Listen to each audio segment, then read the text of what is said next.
Hey everybody, thanks for joining us. Corey Hirsch and Dr. Diane McIntosh. We're going to fire this up today, talk about masculinity and resilience. And we've got a special guest, Sean Burke, who's just going to join us in a little bit here. But I guess to start off, I'll introduce Diane again. She's a well-renowned author of the book, This is Depression. And this would be her book right there. You can get it at Amazon. You can get it off of her Twitter handle, which she didn't know yesterday. Do you know it yesterday? No. Dr. Diane McIntosh. It's just your name. You can get it off of there. And it's a great book, a great resource. She's a psychiatrist, and the TELUS is chief neuroscience officer. So she's well knowledged and going to help us out with this, and we're going to do this together and see how many people we can reach and help as many people as we can. And as we do this, we're welcome to ask questions, make comments. We'll get to them if we can.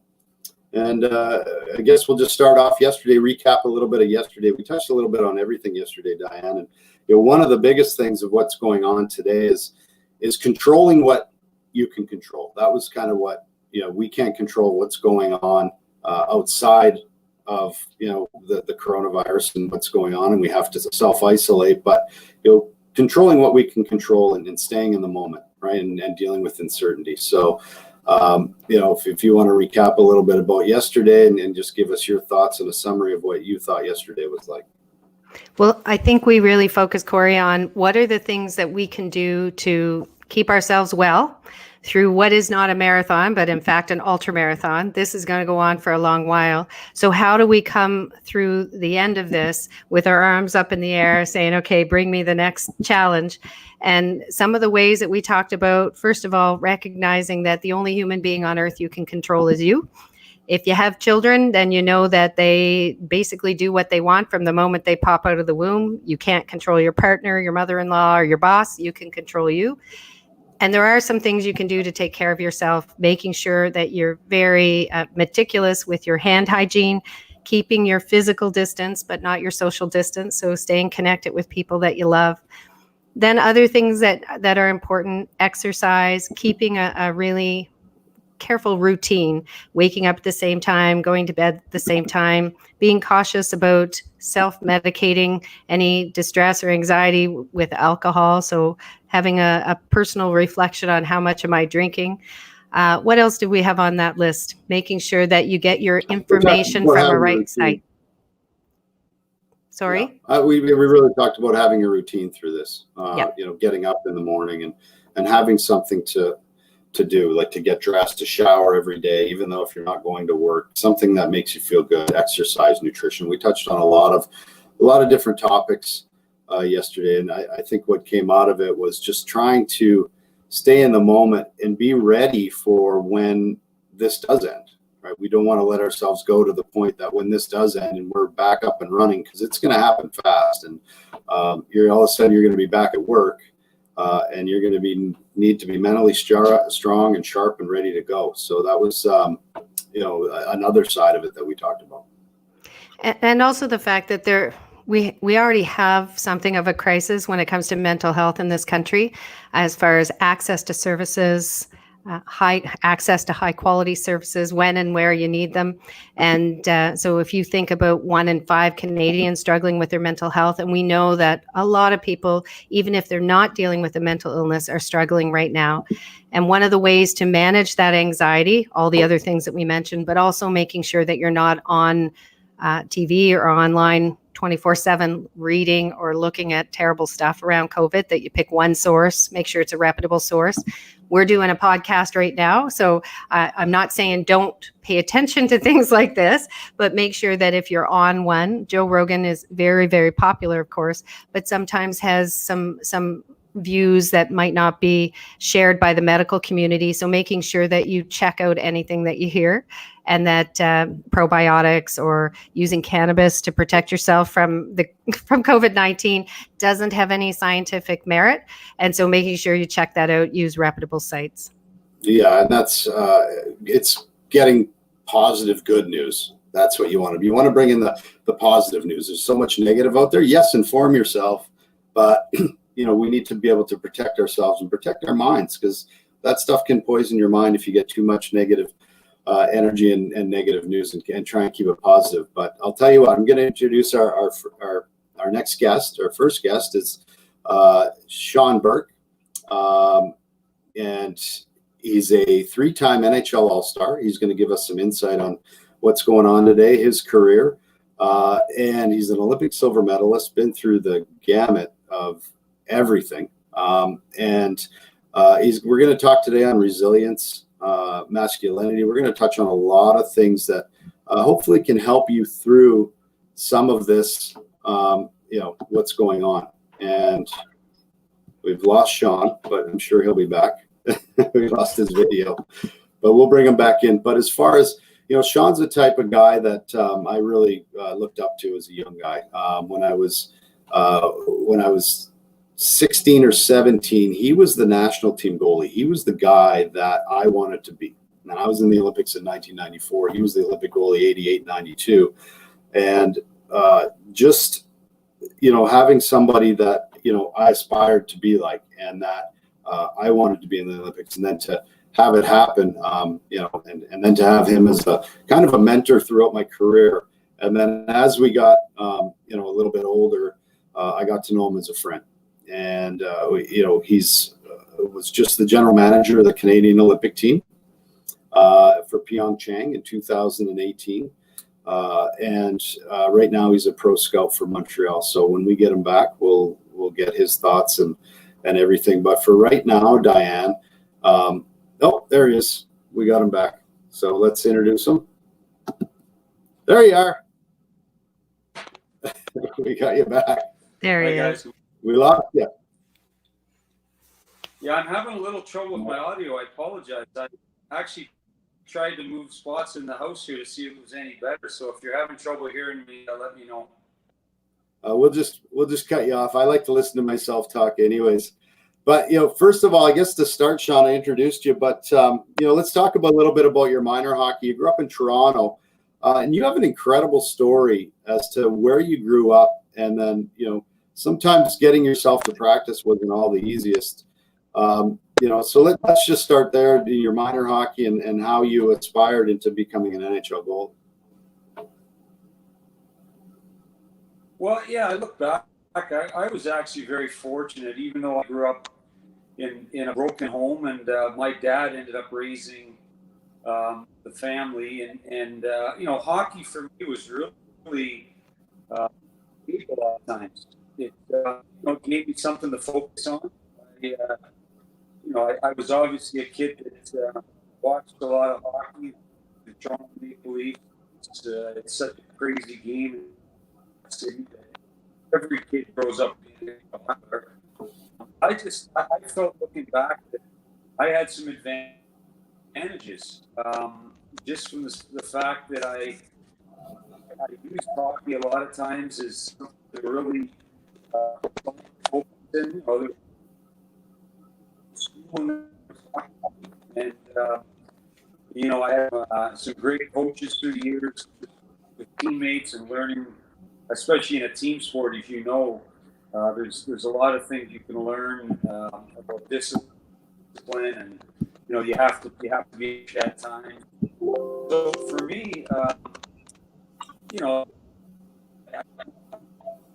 don't think that they can. I was excited, and I was very motivated. We're going to have to, your audio is cutting out, bud. See if you can find a better spot. We'll come back to you. So his audio and video wasn't very good, but he'll fix it. But anyways, Diane, yeah, so here's a guy that, I know a little bit of his story. He came from like you said, a broken home. And there was times where he had to take the bus to get himself to practice, and the resilience that he showed, back then, to be able to get to where he's at today and to play in the NHL is absolutely incredible. And I guess we'll start with masculinity for me, and I'll talk a little bit about it to start it when we get him back. But where I wanted to go with Sean is what it was like back then, to have a dad that, his dad's quite a story too, but, what mine was like was, there wasn't a lot of emotion. There wasn't a lot of hugs and all that stuff shown back then. And I had a wonderful dad. Like, I was lucky that my dad showed up at every practice. He went to every game, but there just wasn't that emotional piece because that's what they were taught back then. And then today we know so much different. The generations have gone, piece by piece, and it was such a different time back then. For me, I guess looking back, my dad did the best that he could, and I said, I had a wonderful dad. But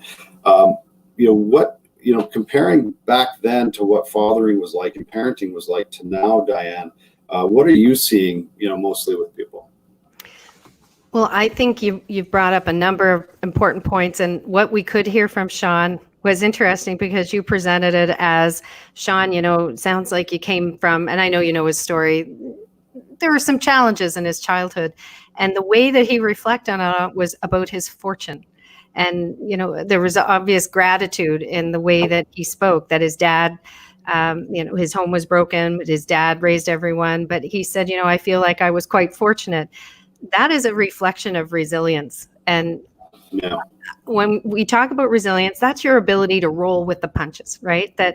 And that can be seen from a community perspective, right? So, the Brits and their keep calm and carry on, right? That's it. They are, as a community, highly resilient. This is how they got through these wars.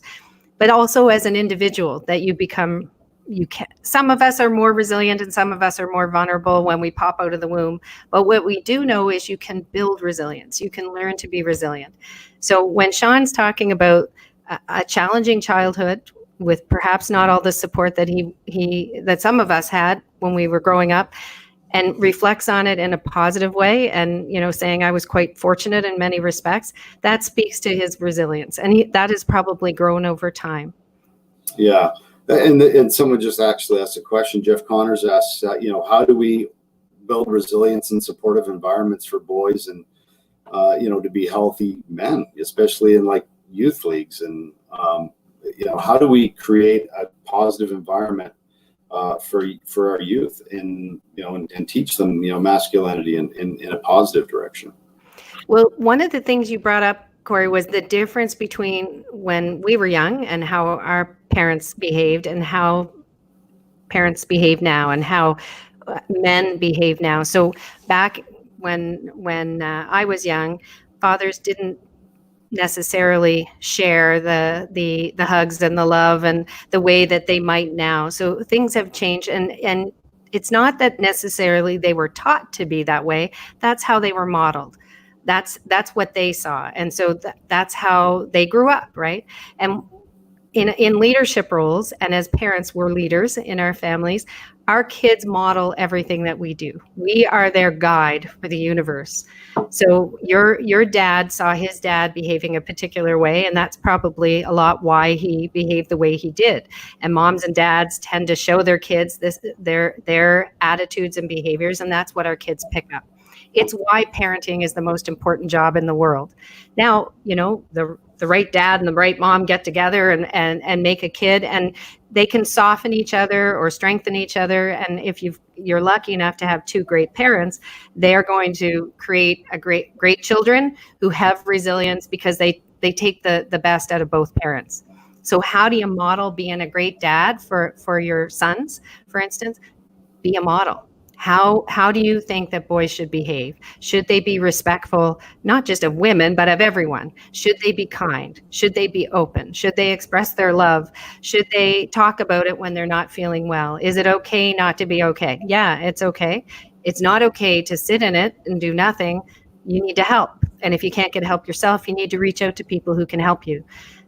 We are leaders in our family as parents, and we model how to live your life. So model the best kind of person that you would like your kids to aspire to be.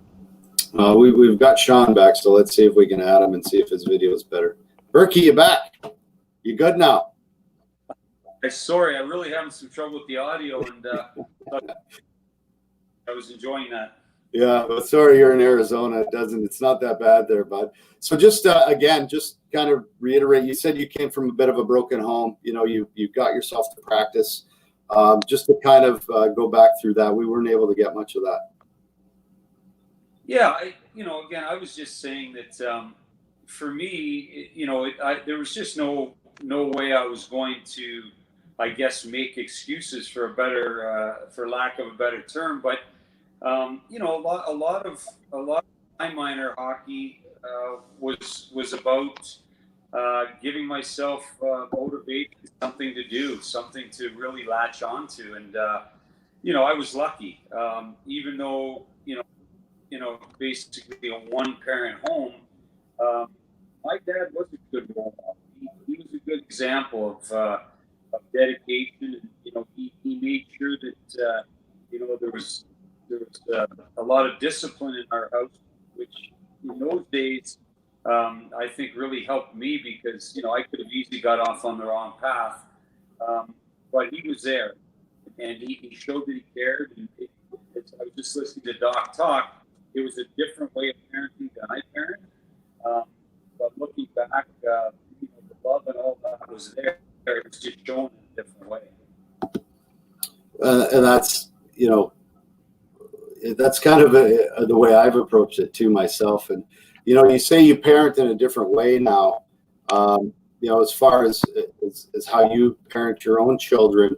What do you do differently? What do you like? How do you view that and parent your own children? Well, yeah, I'm a different parent, dad, than my father was. I mean, you're talking about telling your kids you love them. I think I must tell my little guy 20 times a day that I love him. And I think it's just we're sort of, and I love what Doc was saying about the example. I mean, I want all my kids to grow up having a respect for people, and the golden rule: treat people the way you want to be treated. I think that starts when kids are extremely young, and my little guy Hudson is he's very respectful of adults. He loves his he's very affectionate. We're very affectionate with him, and I don't think there's anything wrong with that. I'm not worried about raising soft kids. I think that the world's tough enough. They're going to have lots of hard lessons along the way. I want them to come from a home where they know they have support, and it's unconditional love. And of course, there's always going to be expectations, and there's some tough parenting every once in a while. For the most part, I think you love you too much. Diane, you and I talked about soft kids today. People think kids are soft, and that's such a it's such an you say you're supposed to be a man, you're supposed to be a masculine thing, and now we call our kids soft. I mean, how do you feel about that today? I actually don't think kids are soft. I think this is a really tough time to grow up. I think about when I was in high school, and if I didn't get invited to a party, which I'm sure I didn't get invited to most parties, I would have had no idea. Now you don't get invited to a party. Everybody knows you're within a couple of hours. People are having Snapchats showing everything that they're doing. They're on Instagram. You see all the pictures of what you've lost out on. There's a lot of FOMO. People know that if they're not included, they're not part of the team. Man, it's hard to be a kid right now. You're judged there's always been judgment. I'm not saying that judgment is new, but that you're judged on such a big, wide scale. You maybe knew of 100 kids when you were growing up in your little school in Toronto or Halifax or Dartmouth, where I'm from. People just didn't know who you were beyond your high school or your small community. Now you've got thousands of people giving their opinions on how you look and how you dress and what you say and what you do and what you post. Man, that's tough. And so I think that us offering a home life where there's a lot of love, there's an opportunity to express, that kids know that their parents will love them no matter what. But they do need to be able to do things, to talk to adults, to express themselves, to have some hand in the decisions that are going on at home in an age appropriate way, because we also have to help them to grow up. And it is tough to be a kid today. And Sean, so, you like me grew up, I learned how to be a man on a bus, right? 20 other guys, right? So what we were taught, what a man is like, was probably completely the opposite of what we should have learned. And we were taught to, you were really taught to suck it up. You were really taught that if you weren't that tough, masculine, the coach wasn't going to play you. Especially the generation that you came from with, being a tough guy and all that, like, coaches expected you to fight. Like, coaches expected you to, and you couldn't show weakness in that sense. Just for you, what was that like growing up, in a junior hockey environment as opposed to what it is today? No, I think we lost him again, but I can speak. Corey, Definitely. tell us what it's like for you. I can definitely speak from a junior hockey standpoint of what it was like to be masculine and a man. Like you couldn't show any weakness. You couldn't talk to your friends about stuff. If you talked about, you talked about girls, and you talked about them in not, in not a very great way. Like, and I think we're in a society today now that, I don't ever want my kids to learn what I was taught. And for me, Diane, and I talk about this in my speeches, where did masculinity get me when I was at my worst, when I was struggling? And I know a lot of other viewers feel the same. This is that I didn't reach out and talk to anybody. And where did that get me? It got me 3 years of hiding and almost, ended tragically. So, really need to teach our kids today, the thoughts on masculinity have changed. And what, as a doctor, like, what have you seen, nowadays that you would like to change in those terms? I don't think there's anything wrong with being a man, and that's the problem. Is that sometimes when the pendulum swings, it swings too far, and suddenly then everything about being a man is a problem, and that's just not the case. I think that, like you talked about, Corey, with never being able to show any vulnerability, and having to fight all the time or show how strong you are. Those were challenges that didn't help you when you were facing a struggle and really needed to be able to reach out. But at the same time, I think, unfortunately, a lot of men now feel like they're seen as just being some homogeneous group of bad guys who hate women, and that's absolutely not the case either. I have a boy and a girl, and I hope that both of them are learning how to be, I know that both of them actually are learning how to be kind, gentle people, but also that, my son, I know, is happy to be a man and proud of that, and doesn't feel like he should have to apologize for that.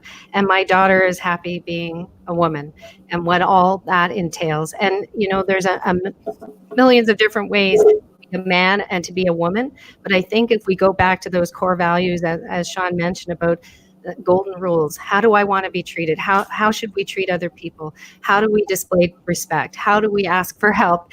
And how do we encourage those that we love to seek help and to be there for them? That doesn't come down to if you're a man or a woman. It comes down to just basic human decency. How do we show our children how to be decent human beings, whether they're boys or girls? Yeah, so we lost Sean. He's not going to be able. His audio is just not going to be good enough. His video, that's fine. But we can continue to talk in this direction. And I have people on my line, and a friend of mine, Gail, says it was hard. She grew up in a large family, 8 people. There was 5 boys, 3 girls. And there wasn't much talk between anybody, right? And that's how I grew up too. And I'm sure you grew up in a household like that as well. Everything has changed so much today. How do you keep that? How do we change that? How do we change that family dynamic where we can, encourage open dialogue. My daughter's going to be on tomorrow.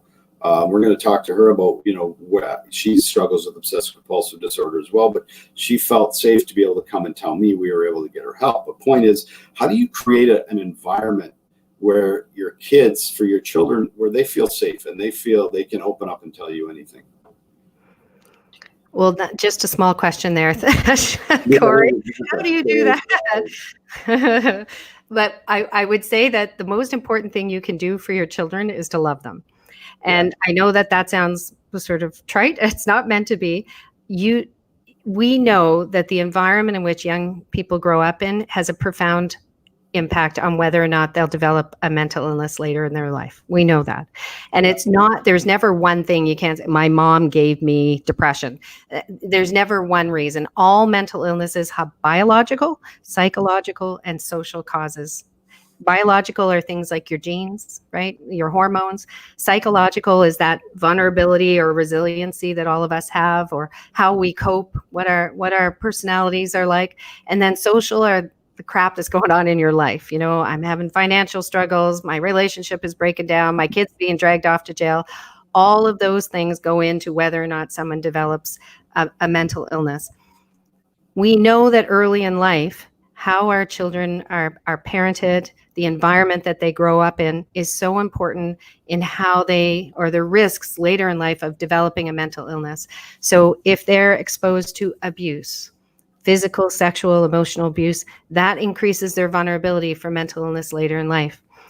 But even chaos, neglect, being spoken of in a negative or dehumanizing or demoralizing manner, that also can have an impact. Not once, we all are human and we're going to say and do the wrong things sometimes, but chronic situations where kids are neglected, they're constantly exposed to chaos, they're treated in a humiliating manner, that has an impact later in life in developing mental illness. So how do you create an environment for your kid where they end up being healthy adults? Love them, try to limit the chaos. And that can be difficult when you're maybe in a bad marriage. Marriages end. How do you make that the safest possible experience for your kid? The most loving experience for your kid is not to rip each other's heads off as you go through that divorce process, because that has an impact on children. So, that's a huge question. What we know is creating a non-chaotic, loving, nurturing environment, but also that allows kids to fall and scrape their knee and to fail sometimes. And, we live in an environment now where everyone gets a gold medal. That's not the reality in life. Not everyone gets the promotion. One person does, and the rest of them don't. And they go back to being the worker bees. And then when the next opportunity comes up, the resilient ones will try again and they'll get the promotion. So kids need to know what it means to fail. They need to know what it means to fall down and to come in third or 17th. Yeah. There's something for me that, you said, like, not everybody gets the gold medal. Not everybody, that's where we need to teach our kids resilience. And it's okay that, they can go, and we teach them that everybody's, everybody's happy. But as far as, masculinity for me, it's changed so much throughout the years. And so when I was on the ice, okay, I had to have a certain mindset. Yeah, I did have to be tough. Yeah, I did. I couldn't, part of being a hockey player is playing a little bit of poker, right? Like, you don't want to expose that you're vulnerable at a time, because I would have got scored on, right? So that was a sport and a game. And I was to go to speak to the RCMP. It got canceled through this, but talking to some before, as I was preparing for my speech, one thing that they struggle with was, when they're on the job and they're on duty, yes, they had to perform a certain way. Like, you have to have a certain mindset. But when you're at home, like when I was on the ice, there was that. But when I came home, I needed to be a dad. I needed to be a different person. I needed to change that, tough guy focus that I used on the ice into being a caring, loving father. And that's hard for some people to separate. you learn to not show vulnerability. And I grew up with that on the ice, because if I did, I got scored on and we lost the game. But, it's a completely different thing. And so it's being able to compartmentalize, what you do for a career in business and what you do, with your family. And I think a lot of people struggle with that. I don't know if you saw that video done a few years ago where the guy's talking about women's brains and men's brains, and men have all these little boxes, right? And women are just this big mess of, shoes and whatever, all the stereotypes we think about men and women. But this belief that men have these delightful little box, this is my hockey box, and this is my dad box, and this is my whatever golf box. This is not real, right? That we tend to think about men like this, and men and women are very different, but men and women have the same emotional needs. They need to feel loved, and they need to, be vulnerable sometimes. So whenever I talk about men and women as being sort of separate entities, well, there are big differences. They have testosterone, we have estrogen, we have a little testosterone, they have a lot. And that does affect how their brains work and how their bodies look and all that sort of stuff. But we have to try to move away a little bit from what we always have conceptualized men to be. I think that, can you remind me what you just asked me about, because you disappeared? Well, just the compartmentalizing being a man. And being yeah, I remember. So yeah. I treat a lot of RCMP officers over the years. I treat a lot of PTSD over the years. And I think before I say anything else, I just want to give a big shout out to every first responder, whether you are a policeman, fire, ambulance, and also all the healthcare workers on the front line through all this. And I'm very concerned about everyone in that situation because of the fact that they're vulnerable, they're exposed perhaps to this virus, and then they're also worried about their health and also the health of the people back at home, which is so challenging. This is why with my work here in Vancouver, we've offered healthcare to all the police departments across British Columbia, because we didn't want them to have to go out to an emergency department if they were concerned that they were exposed. So thank you to everyone for that. But on my experience with treating RCMP officers, for instance, or people in the military, is how many people, that just the most lovely people that I work with, and how so many of the older guys later in their careers saying, I miss my kids' entire childhood, that they ate, slept, and breathed. That's what they did, was being an RCMP officer. How do you strike that work-life balance? And especially with the kind of work that RCMP or police do, the risks they're exposed to, some of the really awful people that they have to interact with, even if they're not horrible human beings, what they've done or how they've behaved can be quite horrible, and you're exposed to that all day long.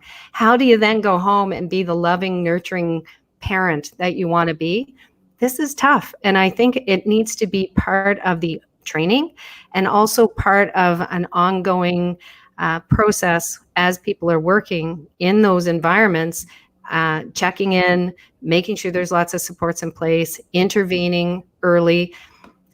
We know that the world has changed and people have to have a work-life balance, or we have the suicide risk that we see amongst those populations, first responders, because it's difficult to strike that balance. Yeah, it really is. And I struggle with that today. I being a hockey player, I was gone a lot. Like, there's a lot of things I don't remember, and I'm dealing with that today. And, just again, going back to how you have to be able to compartmentalize. A lot of people can't do that. And, really what I've probably learned is that you have to, like, I want my children to grow up in an environment that was safe to talk about mental health, that it was safe to be able to come forward, because you threw out some statistics, yesterday with the 20%. 20% of people are going to have a mental illness, and it doesn't discriminate. It doesn't matter if you're a policeman, hockey player, construction worker, building furniture at IKEA, it doesn't matter. Like, we are all vulnerable. It doesn't discriminate against anybody. And that doesn't mean that everybody has a diagnosable, mental health issue. But, we still are all vulnerable to struggle with anxiety and depression. We are, and I think what we're going through right now makes us more vulnerable, unfortunately. So when you think 1 in 5 Canadians has a mental illness, whether depression, anxiety, whatever it is, and now we're going through an extremely stressful time, a very uncertain time, and when we're dealing with uncertainty over an extended period, that is a stress. And then when there's a financial pressure on top of that, that is a stress. You know, I talked about there are biopsychosocial reasons, biological, psychological, and social reasons why people develop a mental illness. And stress is an important part of that. If you're living under chronic stress, that makes you at greater risk of getting sick. It's not the only reason. And as you have a chronic illness, like you have had, Corey, where you've had OCD for a long time, sometimes nothing needs to happen and you can have a relapse. Whereas early days, when you're early in your illness, it's your first time you get depressed, well, stress may be the biggest part of that. And so right now we're living in a chronically stressful time. And those who are most resilient will come through this. And those who don't have the financial strain, and those who, don't have 3 toddlers running around their house with no support, that's chronic stress for a lot of people. And that's why I'm concerned that we are now even more vulnerable as a society, because we already had a problem with mental illness, and now it's going to be worse by the level of stress that we're under over this extended period. Yeah, it just, even why do we have such a crisis with middle-aged men right now? Does it stem from how we grew up and what we viewed was masculinity back 20 years ago as what it is opposed to today? It's hard to figure out why. I mean, 75% of suicides come from middle-aged men, and 3 to 4 are male. And I don't want my child to be 40 years old going through a crisis and something like this. And how I deal with him today, he's 20 years old, is going to create what his future view on mental health is. And is it because men are typically, they don't reach out, or is it the masculinity? What are you seeing in with your practice, and what your thoughts are on that?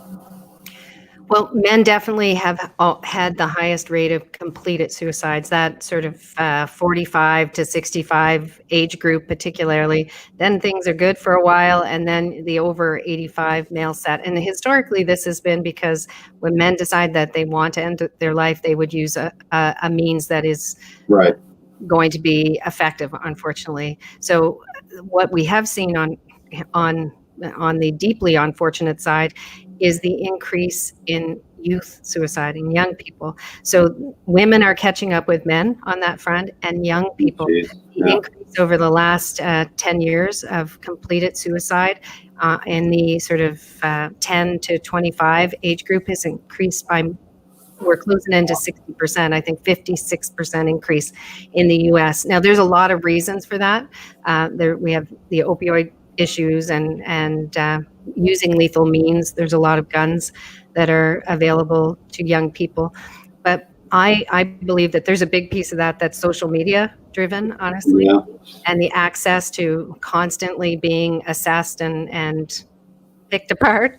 And we're doing a big social experiment right now on our youth, because we didn't grow up with the internet or cell phones, and we're not sure how this is going to end up.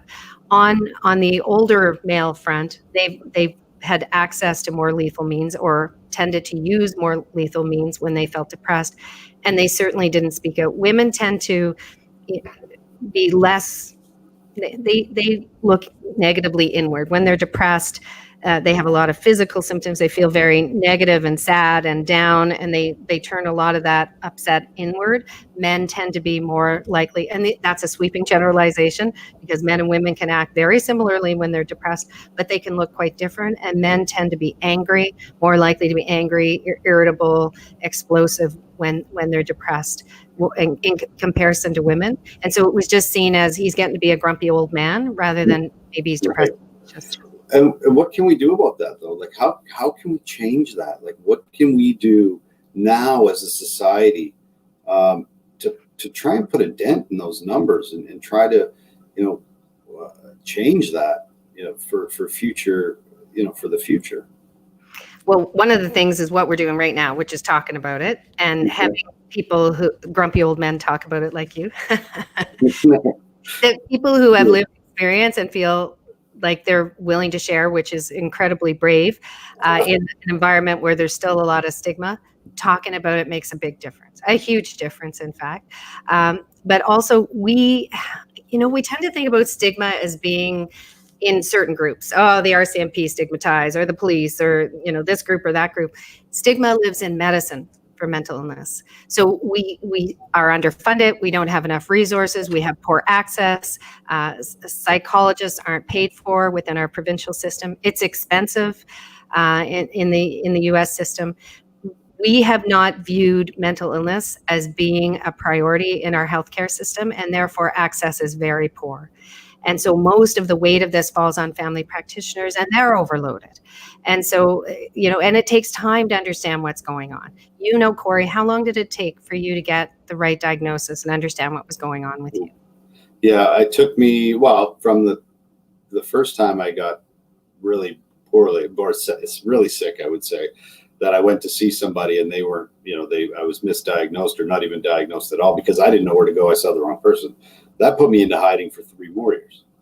And then when I finally got sick enough again to finally reach out and get some help again, I got diagnosed properly, but it was another 10 years and 6 therapists before I found somebody that could really help me. So we need to cut that time down because it's not so cut and dry, right? And we need, one of the biggest things that I run into, as well as you probably do, is it's not like going to a GP where it's a generalized and they can try and help you with it. It's a little different. If you've got something serious going on, you need to really find somebody that knows what they're doing. I think that's probably where people get really frustrated, is the amount of therapists they have to see before they go getting help. Well, and that's the problem. Just imagine, instead of putting OCD in there or depression in there, we put cancer in there. I went and I went to the wrong person and said the wrong thing, and then I waited for another 3 years, and then it took.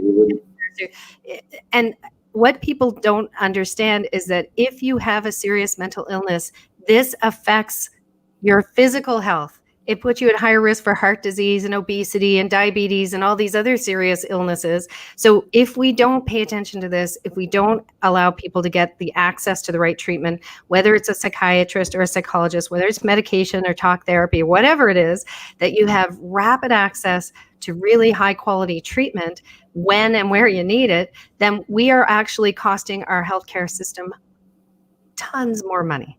And we have to talk employers into doing a better job of covering mental health. And they are doing that. The ROI, the return on investment, for every dollar that a company spends on mental illness, they get at least $1.50. And some estimates are $2 to $8 back for every dollar. But even if it was at the lowest, most conservative, every dollar you put in, you got $1 back, you got your money back, it would be worthwhile, because you're doing a social good by taking care of the mental health of your employees. Because if you take care of your employees will take care of your business. But we know that the return on investment is much greater. We just got to talk these companies into putting that money in early and offering an increased access to services for mental illness. And how do we do that? Like, why do they not see the value in that? I mean, I know some companies do. They're wonderful. They're way ahead of others. Is it stigma? Is it just because we have such a long way to go still with mental health? Like, how do we make that change? Well, there's the initial cost. So we have to, those in the know have to go to these companies and make it clear the return on investment is real.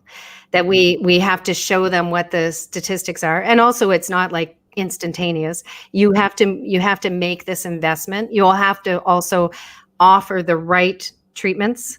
You have to make sure that if you're offering your employees some kind of service that's actually a good one. So therefore, you need some skilled professionals to show you what the right services are. We got to get the hearts and minds of the CEOs, honestly, and try to engage them, because that if they're engaged, they're going to have a trickle down effect on the entire organization and make mental health a priority. If I'm just going in mid-level and they're saying, oh, well, no one's going to pay for this, they're not going to agree to that. It's so easy to say, well, no, we're not going to cover that. We'll cover some, physio. Physio is important, but not the psychologist, not the psychological counseling. Well, and hopefully that we're moving in a better direction, because like you say, it costs our industry like billions of dollars, and people need help and they need sick days off. So, even with moving forward through this crisis, I think we're going to see a huge push on mental health. I think people out there are really struggling right now, financially, and the uncertainty of not having a job when you get back, right? So our system's going to be a little bit pressed, but how do we, if someone out there is struggling and where's the first step? Where do they go? We talked yesterday about going to your GP, and that being the first step, talking to your GP and all that. But then after that, trying to find a therapist can be daunting. It can be hard. Like people, they're like, I don't know where to go. I didn't know where to go either. You know what I did the first time I went? We had phone books. I went and I pointed and I found and I was like, oh, her name sounds nice. She sounds kind. I'm going to go see her. Right. So how do you find the right therapy and the right therapist to help you if you are struggling?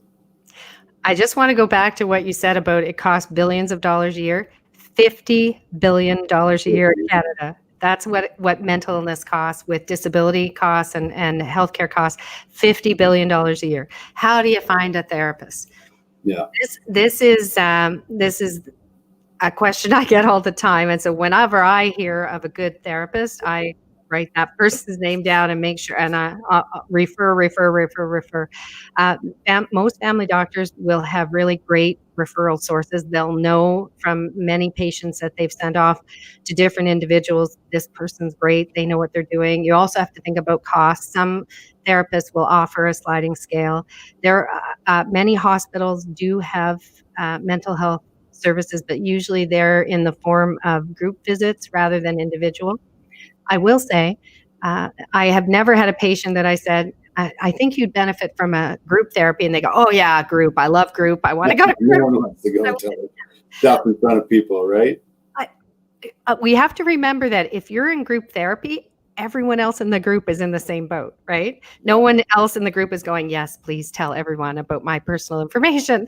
Everyone's in the same boat. And if it's a well-run group, it actually can be an incredibly therapeutic, beneficial experience if it's a well-run group. So we have group therapy, we have individual therapy. I would use my family practitioner or even a friend who says, I had a therapist, or my best friend's girlfriend, and she could not say enough about how great that therapist was. So there's a lot of word of mouth. But like you said, Corey, if it's not a good fit, you got to move on. You give that person a couple times. You're nervous. Yeah. And it's okay. And any therapist worth their weight will understand that it is essential that you have a fit with someone. That's with me as a psychiatrist, with your psychologist, counselor, whatever. If it's not a good fit, if you feel like you're not understood, or you're just not, their style isn't right for you, that's okay.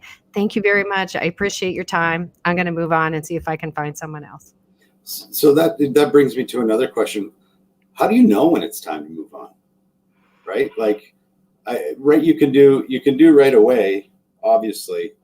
If the fit isn't there and the personality just isn't there, you'll know that right away. But sometimes the personality is there, the fit is there, but you're just not getting better, right? So when is it time to move on to somebody else?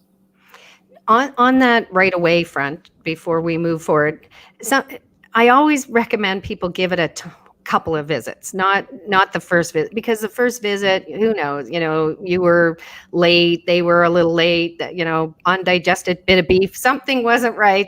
So give a couple of visits, because sometimes the second visit, it's just a totally different ball game. But when is it time? So if most therapy, cognitive behavioral therapy, which I know you know about, it should be time limited. There should be an opportunity to reassess how things are going. And if you've gone through 10 or 12 visits with someone and you're going, I don't feel like I'm moving forward here, that suggests a couple things. One is you got the wrong diagnosis. Two is you got the wrong therapist. Or three, maybe you need to try another opportunity move on to someone else. You may have a very treatment resistant kind of illness and you need to change tact a little bit. But it is important that if you've been with someone for a really extended period of time and you feel like you're spinning your wheels, that you talk about that. What are the barriers? What's getting in the way of me moving forward? And it could be simply that the medication that you're on isn't working fully. You need some more support there, or maybe it's time to start medication, or maybe we've reached the end of what we can do together. And the therapist, if they're a good therapist, should be able to recognize that. Yeah, and that's those are all great points, and I've been through all of that, right? I mean, I've seen all of that. I've been through all of that.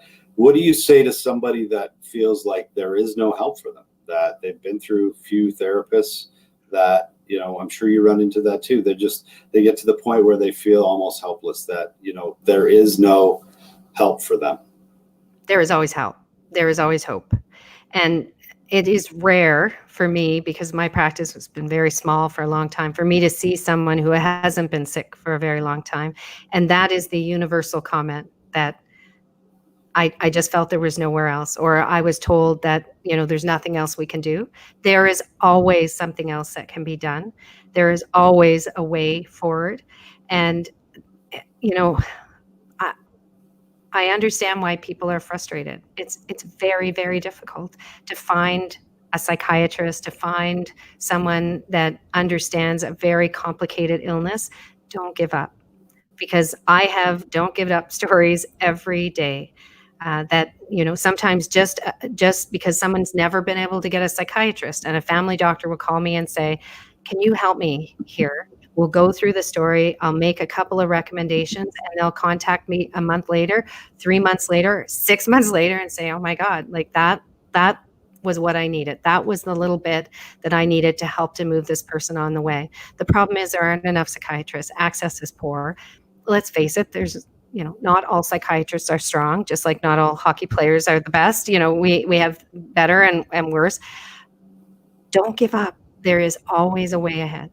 Yeah, and that's I have relatives that I deal with that have struggled their whole life and are just coming to the realization that they look back on their past and never really dealt with their mental health, and they're in their 50s or 60s or whatever, and they just feel like it's too late. They feel like it's too late. So much of their life has passed, and I'm dealing with someone very close to me that feels that. And it's a family member. So, what do you say to someone like that to encourage them that it's never too late? Doesn't matter. Age doesn't matter. It doesn't, whatever your past has been to today, what do you say to somebody that struggles with that? Do you know when we're happiest in our life, statistically, when people are happiest? Is it when you have a couple toddlers at home? No. Right? When you're 70. So believe it or not, this is the peak of happiness, is in your late 60s and in your 70s is a happiest time in many people's lives. So what I know, I am the eternal optimist, and I always believe, because I've experienced it, I know there's always a path ahead. And saying it's too late, too late for what? Why is it too late? You have years ahead of you to do good and to make a difference in your own life and in others' lives. What is the thing that gives people the greatest sense of well-being in their life? Is giving to others, is helping others. And so most of us, as we get into our 50s and 60s, we're starting to on that second mountain, right? We've already gone through the kids and the getting the schooling and the house or the car or whatever. And now, maybe we're looking towards retirement. We're looking towards how our life will, our kids are growing up and moving out. The next stage in life, I think, is one of the most fulfilling, because it's a time when we can give, when we can help other people. What are you doing right now? You're doing this podcast to try to say, my kids are getting older. My work life is changing. Now I want to help others. And isn't it the most gratifying thing in the world when you get a text or an email from someone saying, just you talking about this made me go and get help. Yeah, and that's, you know, and that part of this is that there's so many of us like that. Like I'm even going through that right now. Like with my own kids, like I look back and there's a 10-year window where I'm like, where did it go? Right. And I feel like I missed it. And then I look back and I struggle with that. And I'm somebody that's active in therapy, and I'm someone that's really, you know, trying to push all this stuff. But we all go through it, right? Like we all go through that stuff where we look back on our lives and we wish we would have done things differently or that. But, you know, to wrap all this up, but that goes back to, you know, leaving the past in the past. The future is the future. We don't know what it is. Control what you can control. Stay in the moment. And mindfulness, like we always talk about mindfulness, but you know, what do you say to somebody that really is struggling with their past, like, and wishing it was different, and then coming to today? Like, how do you deal with that? Well, you can't change your past. No. You can't. And allowing, you know, if people have a devastating past, they've experienced abuse or you know, severe childhood trauma, it's very difficult to move past that, but you can. And with the right person helping you to because that happened, you can't change it, but that does not have to define your life. It does not have to define your future. And from that experience, and I believe treating PTSD for more than 20 years, out of horrific things, good things can come. So I do believe that accepting the past, learning how to accept that, and moving forward and trying to change the lives of other people is really a beautiful thing. Yeah, I like the comment that Shelley just made about having a pulse. You have a purpose, right? You really do. And I find healing in doing things like this, trying to help other people. You know, one thing that I know though is that I need myself to be in a good place before I can help others. So, and so I try to be in the best place I can, you know, in doing stuff like this. And it's important for me that if I'm preaching things, that I'm practicing them as well. I'm not always perfect. You know, I'm a human being. You know, I'll show my vulnerability. And this is, you know, just to wrap things up here, we're coming up on almost a full hour, and we could probably again talk for another 2 hours on this. But, you know, we had Sean Burke on earlier. His audio video didn't work, but he's a guy that, you know, masculinity has changed so much. I mean, he used to get in fights in the NHL. he was tough for a goalie. He was tough. NHL All-Star, and, you know, came up and, you know, he told me a story where he was taking the bus with all his goalie pads and his equipment trying to get to practice. I mean, talk about, you know, going for your goals and showing your resilience. And, you know, masculinity has changed so much, and I'm glad it has. I think it needs to be, but, you know, let's just relate back to, as we finish, Diane, I'll ask you one last question. Relating all of that, resilience, masculinity, you know, where we're at today, what can someone do right now to, you know, that feels like they can't change, that this is who they are, that, you know, but they want to change, right? So how do you talk to someone and tell them that, you know, it's not too late for you? Like, you can do this. And yes, we're going through a tough time, but resilience is key. You know how we say leopard never changes their spots? That's not true, right? You can control only you, but you can control you. Everything you think, feel, and do, you can change. But you have to want to change it, recognize that this is not the way I want to do things. That's the essence of cognitive behavioral therapy, is actually understanding the way you think, why you're thinking that way, and then changing that. So if you wish to change, you can change. It is absolutely the case. I know that because, and what I wanted to say, Corey, that you said at the beginning is about to help other people. I want to live that. I want to be that person. That's what we have to do as parents. We're going to screw up. We're going to say the wrong thing and do the wrong thing. But if we're being disrespectful to other people, our children will learn to be disrespectful to other people. So we have to model in our lives and for our children the kind of people that we want them to become. That's how they'll become that person, is by modeling what we do. And that's very well said. We'll wrap it up. We'll leave it there at that. A great day today. We had a great chat, Diane. Tomorrow I have my daughter on, so I'm pretty excited about that, because college student, right in the wheelhouse of where kids struggle. I'm excited. I'm excited to see her views, and she struggles with obsessive compulsive disorder. But just to wrap things up today, that was another wonderful chat. I'm sorry that Sean's audio and video wasn't working very well. He's in Arizona. We won't feel too bad for him where it's sunny and warm. But thank you so much, Diane. And another fantastic chat tomorrow, 10 a.m. My daughter's going to be on, and we're going to chat, the importance of mental health in the home and getting the proper help and diagnosis. So thanks again. Corey. And we'll Take care.